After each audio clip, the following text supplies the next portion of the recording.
শুভ বড়দিন বন্ধুরা। আজকে হ্যাপি মেরি ক্রিসমাস তোমাদের সকলকে জানাই। তোমরা ভালো থাকো, সুস্থ থাকো, অনেক অনেক মজা করো, ঘুরতে যাও, ভালো ভালো খাওয়া দাওয়া করো।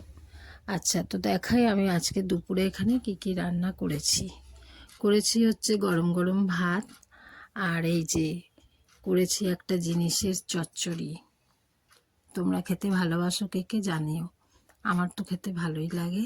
আচ্ছা, এই চচ্চড়িতে এখানে আছে সরু সরু করে কপির ডাঁটাগুলো কেটে নিতে হবে, শিম, মূলো, আলু এগুলো দিয়ে, আর পোস্ত ছড়িয়ে বড়ি দিয়ে চচ্চড়ি করেছি।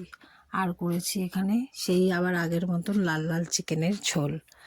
আর বিড়ালকে কথা দিয়েছি যে ওবেলা বিড়ালকে বিরিয়ানি করে দেব। বিড়ালের আজকে আবার রাগ হয়েছে, তাই বলেছি বিরিয়ানিটা করে দেবো।